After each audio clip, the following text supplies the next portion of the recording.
सुनिए काव्य ग्रंथ, मंत्र, श्लोक, स्तोत्र, भजन एवं धर्म के साथ जुड़ी कथाएं। भक्ति से आत्मशक्ति।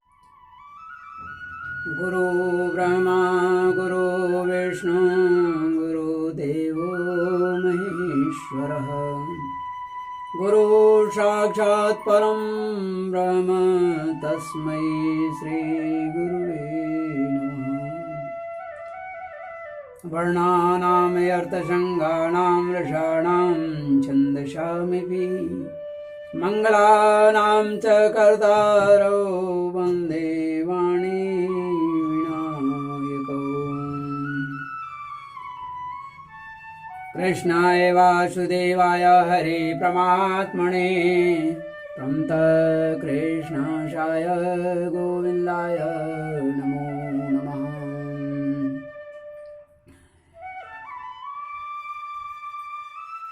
मेरे मित्रगण, श्रद्धाओं से युक्त मेरे नारायण के प्रिय भक्तगण, यह भागवत महापुराण सदा ही चित्त को आनंदित करने वाला है। किसी भी तरह के दुख से निवृत्ति, दुख से उनको मुक्ति मिल सकती है। श्रद्धा पूर्वक जब इसे सुनता है, मनन करता है, तो निश्चय ही उसके कल्याण शुरू हो जाता है। और यह तभी संभव है जब प्रभु की पूर्ण कृपा मौजूद हो जाती है। अन्यथा पाप के वंशीभूत होने के कारण इस तरफ वह तो देखना भी नहीं चाहेगा। देखना सुनना बड़ा मुश्किल काम है। इसलिए निरंतर ही भगवान से ये प्रार्थना करें कि प्रभु ले लो राम मुझे अपनी शरण में ले लो राम। मेरे पास न पुण्य की पूंजी, पद पूजन में ले लो राम मुझे अपनी शरण में ले लो राम। जब इन भावों से युक्त होकर के मनुष्य श्री हरि के चरणों का वंदन करना शुरू करता है, तो मनुष्य जब 2, 4, 10 बार में उब जाता है, तो वह तो दया निधान है, वो कृपा निधान है। अपने भक्तों, अपने पुत्रों की अवश्य सुनेगा।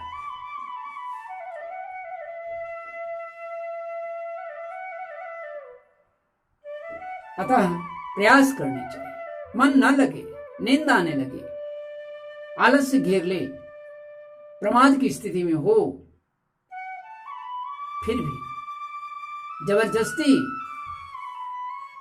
2 ही मिनट, 5 मिनट क्रमशः पढ़ा और फिर उसके बाद उसका आनंद देखे। जैसे मिर्ची खाने के बाद जब गुड़ खाता है, मीठे चीज को खाता है, तो उसकी स्वाद कुछ और है। उसी तरह इसका स्वाद कई गुना बढ़ जाएगा। खाने से, गुड़ से भी अधिक कई गुना बढ़ जाएगा। इसलिए अवश्य सुनिए, क्योंकि जो भागवत के या भगवान के भक्तों के, भगवान के भक्ति का के लिए शास्त्रों का अध्ययन नहीं करता, वह उसी तरह है।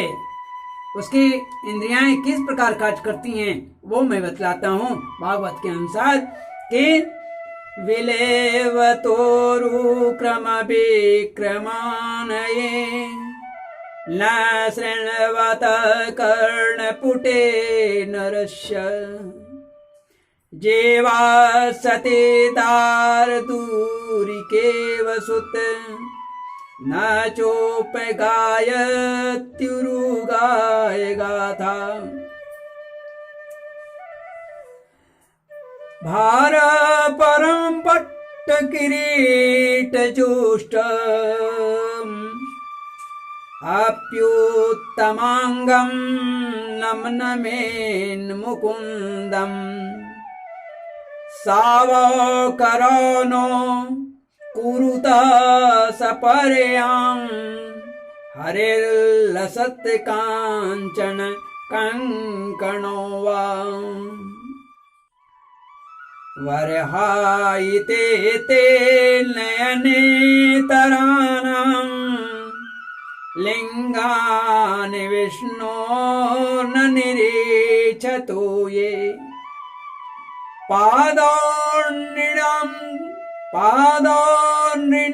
तो द्रुमजन्म भाजो क्षेत्रानि नानो ब्रजतो हरिर्यो।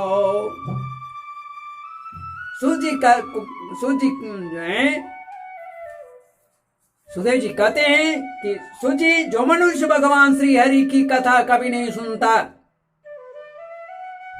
उसके कान बिल के समान है। जो जीव कभी भगवान की लीलाओं का गायन नहीं करता, गायन नहीं करती, वह जीव दादुर के जीव के समान है। दादुर अर्थात मेढक होता है। मेढक के जीव के समान टर टर करता है, वह जीव नहीं रह जाती। जीवा तो भगवान की भक्ति, भगवान की कथाओं का गान करने के लिए दिया गया है। उसका रहना और न रहना वो तो बेकार है। अगर जीवा केवल स्वाद के लिए है, जीवा केवल दूसरी चीजों के लिए है, दूसरी बातों को किसी के शिकायत बतियाने के लिए है, परदोष देखने के लिए है, तो वह जीवा किसी काम का नहीं है, वह बेकार है। भगवान की स्तुति इस जीवा से नहीं हुई तो वह जीवा नहीं रह जाती। जो सिर कभी भगवान के श्री कृष्ण के चरणों में नहीं झुका, आद्या शक्ति के चरणों में नहीं झुकता है, अगर वह रेशमी वस्त्र से सुसज्जित और मुकुट से युक्त होने पर भी केवल वह बोझ मात्र है, इस शरीर पर बोझ मात्र है। ऐसा सिर रहना न रहना बेकार है। जो हाथ भगवान की सेवा अर्चना पूजन में नहीं जुटा,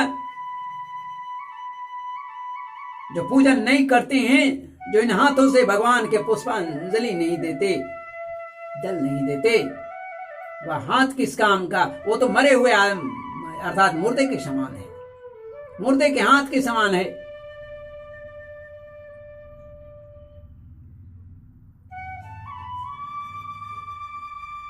जो हाथ भगवान की सेवा पूजन नहीं करते, वे सोने के कंगन से भूषित होने पर भी बेकार है,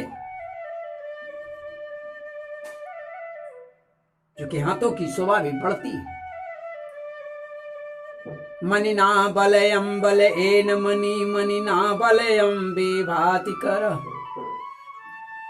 अनेक मणियों से युक्त क्यों न हो जाए, मणि की शोभा बाला से, बाला की शोभा मणि से होती है, और जब वही बाला हाथ में आ जाता है तो हाथ की शोभा बढ़ जाती है। आप खूब बढ़ा लिए हाथ को, लेकिन प्रभु के सामने नहीं जुटा, वह हाथ बेकार है, किसी काम का नहीं। जो आंखें भगवान के दर्शन के लिए नहीं खुला, जो भगवान के दर्शन के लिए तैयार नहीं है, वह आंख तो केवल मोर के पंख के समान है।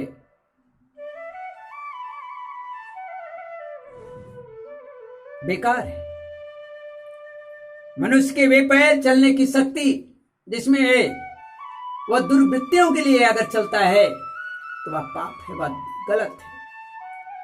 वह पैर अगर मंदिर तक नहीं जाता, मंदिर की सीढ़ियों तक नहीं जाता, प्रभु के चरणों के पास खड़ा नहीं हो पाता, ये पैर उस जगह मुड़ करके श्री हरि के पास अष्टांग नहीं करता, वह पैर बेकार है, उससे कहीं अपाहिज है। पैर मनुष्य के वे पैर चलने की शक्ति रखने पर भी अगर चलने वाले नहीं हैं, तो वह पैर वृक्ष के समान है, जड़ है, जो भगवान की लीला स्थलियों की यात्रा नहीं करता है।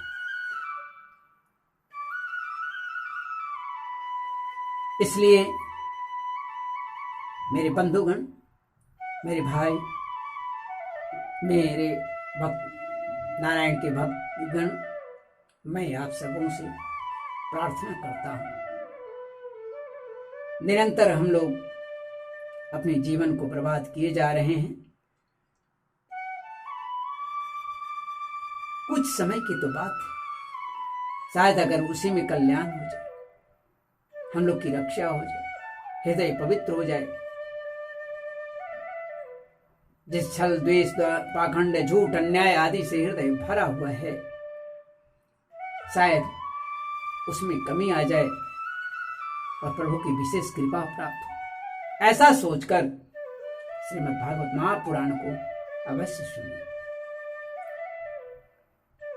अवश्य प्रभु की कथाओं का वर्णन जो हो रही है, क्यों ये कथा कही गई, क्यों ये भागवत का निर्माण हुआ, उसे आप लोग खुद ही समझें कि इसके आश्रित रहने की क्या आवश्यकता पड़ेगी। गुरु होता है, गु मने अंधकार और रू मने प्रकाश, जो रू अंधकार से प्रकाश की ओर ले जाए वही गुरु है।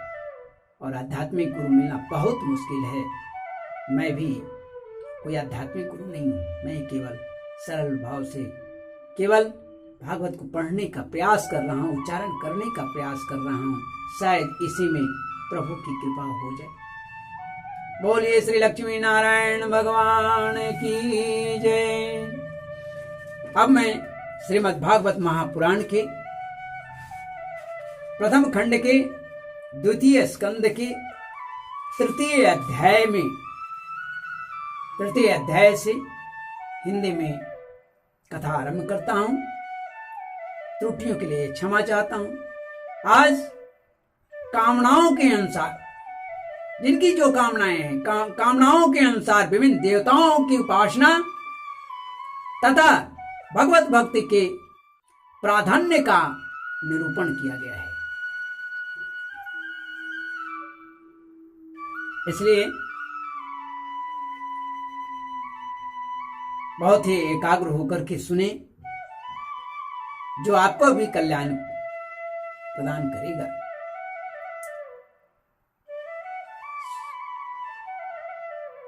तृतीय अध्याय में सुखदेव जी ने कहा है, द्वितीय स्कंद के तृतीय अध्याय में सुखदेव जी ने कहा कि परीक्षित, तुमने मुझसे जो पूछा था कि मरते समय बुद्धिमान मनुष्य को क्या करना चाहिए,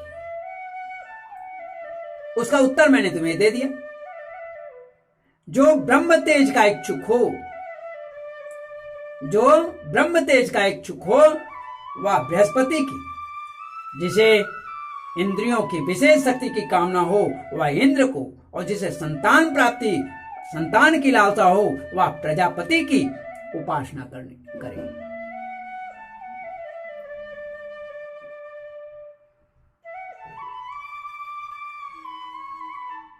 जिसे लक्ष्मी चाहिए वो महादेवी महामाया की उपासना करे। जिसे तेज चाहिए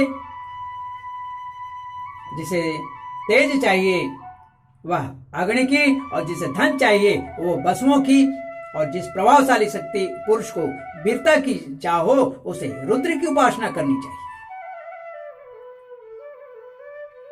जिसे बहुत अन्न प्राप्त करने की इच्छा हो जाए, बहुत अन्न की इच्छा हो वह अतिथि का, और जिसे स्वर्ग की कामना हो वह अतिथि के पुत्र देवताओं का, और जिसे राज्य की अभिलाषा हो वह विश्व देवों का, और जो प्रजा को अपने अनुकूल बनाने की इच्छा रखता हो उसे साध्य देवताओं का आराधना करनी चाहिए।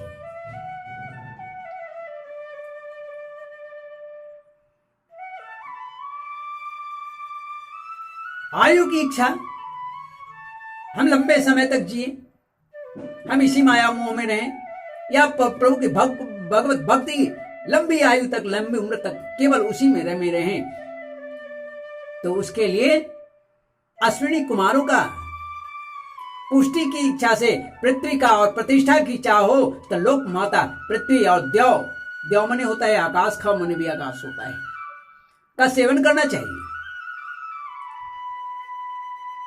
सौंदर्य की अगर चाहे तो गंधर्वों की पत्नी की प्राप्ति के लिए उर्वशी अप्सरा की और सबका स्वामी बनने के लिए ब्रह्मा की आराधना करनी चाहिए। जिसे यश की इच्छा हो वह यज्ञ पुरुष की, जिसे खजाने की लालसा हो वह वरुण की, विद्या प्राप्त करने की इच्छा हो, आकांक्षा हो तो भगवान शंकर की, और पति पत्नी में परस्पर प्रेम बनाए रखने के लिए पार्वती जी की उपासना करनी चाहिए।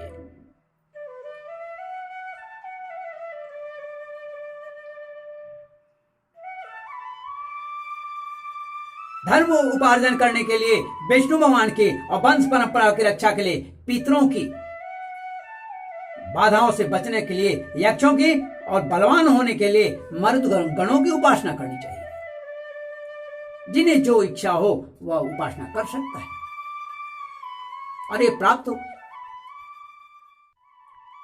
राज्य के लिए मनमंत्र के अधिपति देवों की और अभिचार के लिए निरृति को और भोगों के लिए चंद्रमा को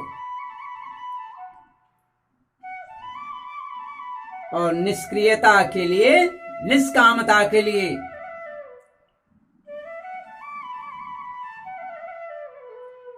जब कोई कामना नहीं रह गई है निष्काम के लिए परम प्रभु नारायण का, श्री जगदीश्वर परम पुरुष नारायण का ध्यान पूजन आराधन भजन करनी चाहिए।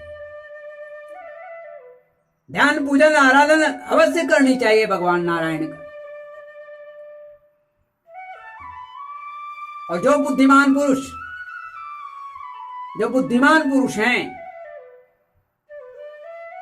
वह चाहे निष्काम हो, समस्त कामनाओं से युक्त हो अथवा मोक्ष की कामना रखता हो, उसे तो तीव्र भक्ति योग के द्वारा केवल पुरुषोत्तम भगवान की ही आराधना करनी चाहिए, केवल पुरुषोत्तम नारायण की आराधना करनी चाहिए, केवल पुरुषोत्तम मर्यादा राम की आराधना करनी चाहिए।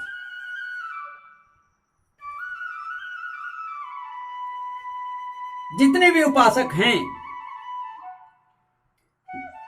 उनका सबसे बड़ा हित इसी में है कि वे भगवान के प्रेमी भक्तों का संग करके भगवान में अविचल प्रेम करना चाहिए, अविचल प्रेम प्राप्त कर ले।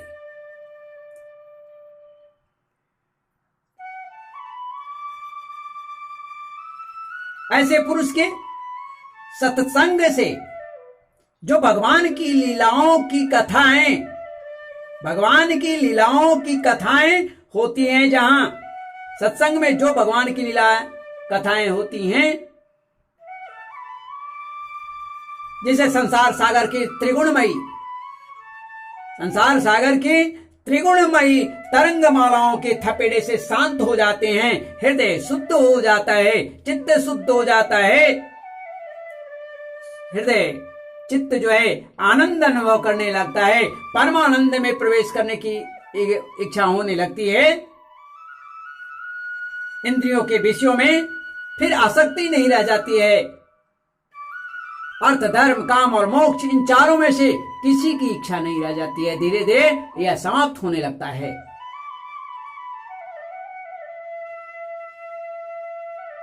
कैवल्य मोक्ष सिर्फ श्री हरि के पास, केवल मोक्ष सर्वसम्मत मार्ग भक्ति योग प्राप्त हो जाता है। भगवान की ऐसे रहस्यमयी कथाओं का चक्का, भगवान की ऐसी रसमयी कथाओं का चस्का अगर लग गया, अगर लग जाता है, भगवान करे लगे सभी को, तो भला कौन ऐसा पुरुष होगा, कौन ऐसा मनुष्य होगा जो भगवान से प्रेम न करे, भगवान से स्नेह न करे।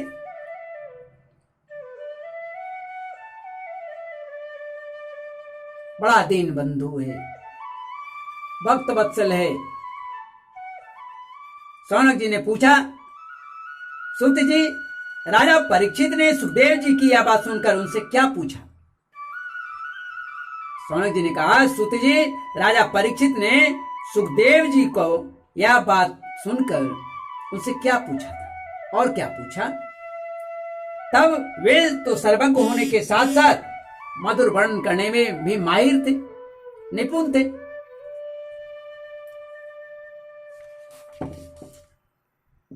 तब सुखदेव जी कहते हैं, सूत जी, आप तो सब कुछ जानते हैं कि हम लोग उनकी वह बातचीत बड़े प्रेम से सुनना चाहते हैं।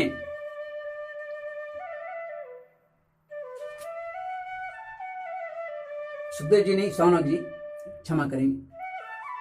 तो शौनक जी कहते हैं,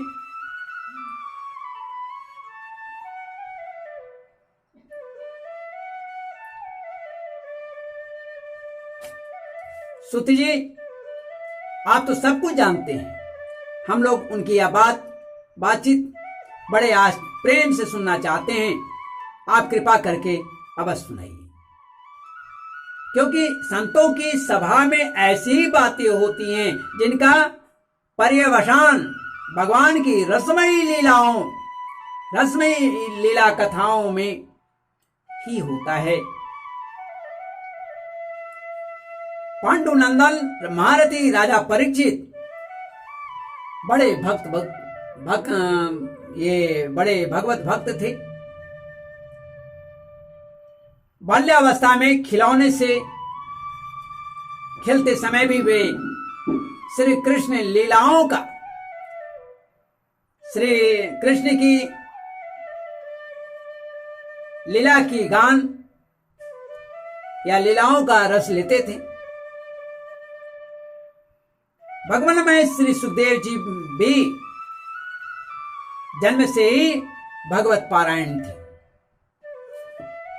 भगवत पारायण है ऐसे संतों के सत्संग में भगवान के मंगलमय गुणों की दिव्य चर्चा अवश्य हुई होगी।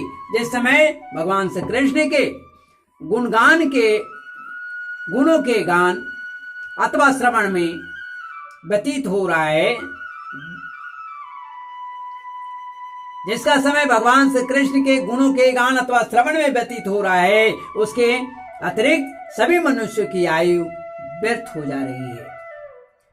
ये भगवान सूर्य प्रतिदिन उदित होते हैं और अस्त हो जाते हैं, और उदित और अस्त होने में मनुष्यों की आयु भी उदित और अस्त होता रहता है। मनुष्य की आयु अस्त होता ही रहता है,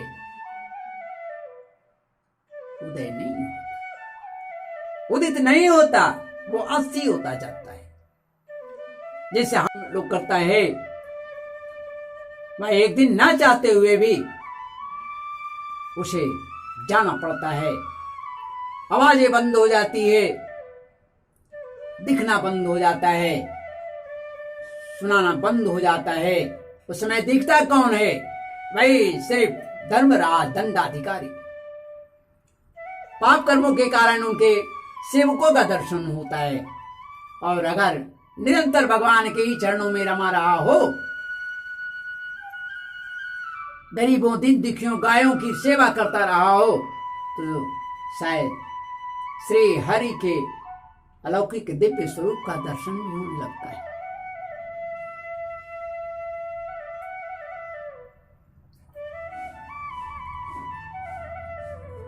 इसलिए मनुष्य की आयु व्यर्थ जा रही है। ये भगवान सूर्य प्रतिदिन अपने उदय और अस्त होते हुए मनुष्य की आयु को छीनते जा रहे हैं।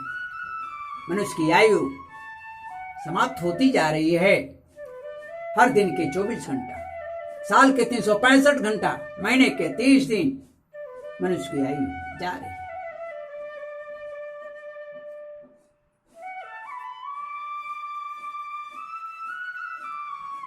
मनुष्य अपने परिवार और अपनी संतति कुटुंबों के पालन के लिए अधर्म, पापपूर्ण, छल बल आदि करके धन का उपार्जन कर रहा है, लेकिन उसे यह ज्ञात नहीं कि छल बल, यह उपार्जन सब धरा ही रह जाएगा। क्या आज जो हैं कल क्या नहीं थे? क्या वे भूपति नहीं थे, जमींदार नहीं थे? कल चक्रवर्ती राजा हुआ करते थे, सभी के पास पूरी पृथ्वी थी, लेकिन एक समय के बाद वो पृथ्वी उनके नहीं, उनके पास जो धन है वो नहीं रहा, वो साथ नहीं गया, किसी और का हो गया। अचानक की स्थिति में वह सोच भी नहीं पाता मुझे क्या करना चाहिए, और सब कुछ समाप्त हो जाता है। इसलिए अगर इकट्ठा करना है तो श्री हरि के कथाओं लीलाओं से प्राप्त होने वाले पुण्य और भक्ति को इकट्ठा करें।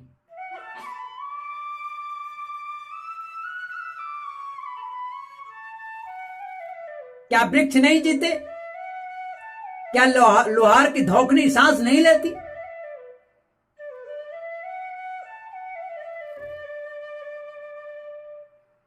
गांव के अन्य पशु क्या मनुष्य पशु की तरह नहीं खाते? शहरों के ही मनुष्य खाते हैं, गांव के मनुष्य नहीं खाते, मैथुन नहीं करते हैं।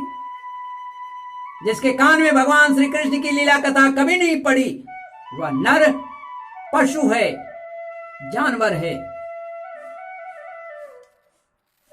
वह जानवर में भी वह कुत्ते की तरह है, ग्राम सुअर की तरह है, ऊंट और गधे से भी किया पीता है।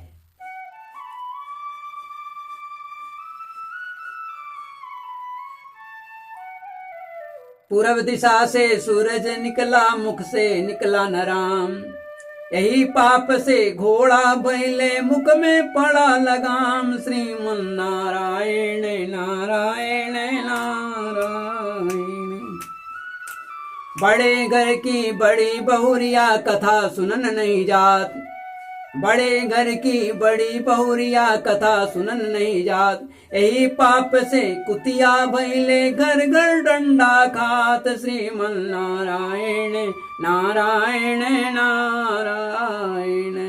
इसलिए ऐसा जान करके भी, ऐसे डर करके भी श्री हरि के चरणों में प्रेम करें, श्री हरि के चरणों में लीला का गान करें।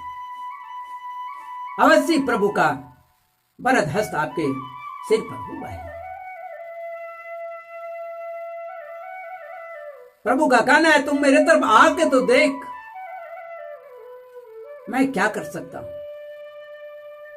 जाओगे तब ना।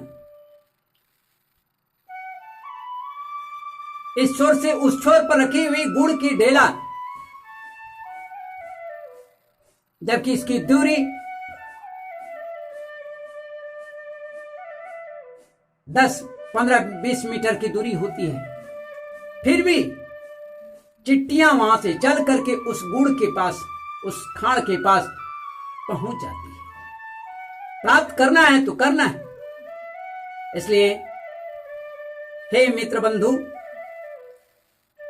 उसके चरणों तक पहुंचने का प्रयास करें, उस चिट्टियों की तरह। निश्चय ही आपको मार्ग प्रशस्त होगा, श्री हरि का दर्शन अवश्य होगा। दर्शन नहीं सही, प्रभु की भक्ति होगी। क्योंकि जुगों जुगों से आपने कई कुकर्म किए हैं, फिर भी कौन जाने कब बैजू के चलते बैजूनाथ वहां बस गए हों, बसे। सुत जी, जो मनुष्य भगवान की कथा कभी नहीं सुनता, उसके कान बिल के समान है। जो जीव भगवान की लीलाओं का गायन नहीं करती, वह मेढक की जीव के समान टर करने वाली है। उसका तो न रहना ही अच्छा है। जो सिर कभी भगवान के श्री चरणों में झुकता नहीं है, वह रेशमी वस्त्र सुसज्जित और मुकुट से युक्त होने पर भी बोझा मात्र ही है। जो हाथ भगवान की सेवा पूजा नहीं करते, वे सोने के कंगन से भूषित होने पर भी मुर्दे के हाथ हैं। जो आंखें भगवान की याद दिलाने वाली मूर्ति, तीर्थ या नदी आदि का दर्शन नहीं करते, वह मोर के पंख के समान है। मोर के पंख में बने हुए आंख के चिन्ह के समान है, निरर्थक है। मनुष्य के वे पैर चलने की शक्ति रखने पर भी नहीं चलने वाले पेड़ जैसा है, जो भगवान की लीला स्थली की यात्रा नहीं करता। जिस मनुष्य ने भगवत प्रेमी संतों के चरणों की धूल सिर पर नहीं चढ़ाया, उनसे लगाव नहीं रखा, उसे प्रेम नहीं किया, उन्हें भोजन नहीं करवाया, वह जीता हुआ भी मुर्दा के समान है। जिस मनुष्य ने भगवान के चरणों पर चढ़ी हुई तुलसी की सुगंध लेकर के उसकी सराहना नहीं करते, पैरों तले रौंद डालते हैं, जबकि वह विष्णु प्रिया है। वह श्वास लेता हुआ श्वास रहित है।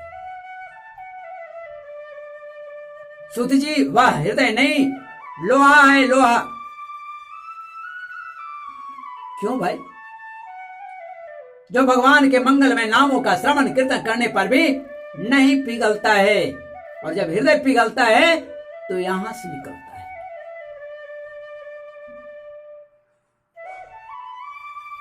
बोलिए श्री लक्ष्मी नारायण भगवान की जय।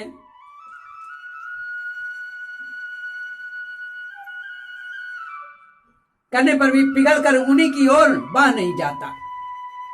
जिस समय हृदय पिघल जाता है उस समय नेत्रों में आंसू छलकने लगते हैं।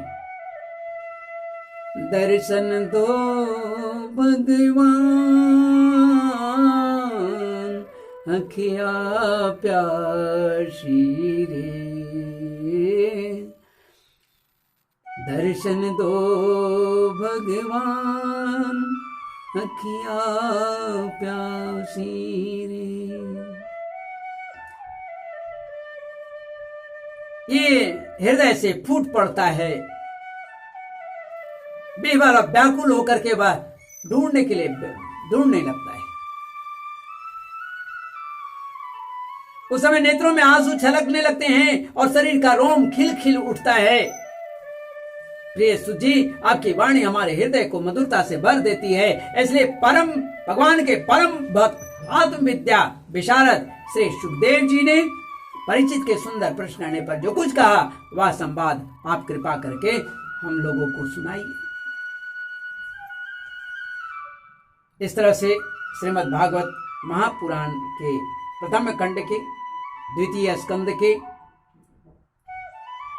तृतीय अध्याय का यहाँ पर समापन होता है, समाप्त होता है हिंदी में। इसलिए मैं कहता हूं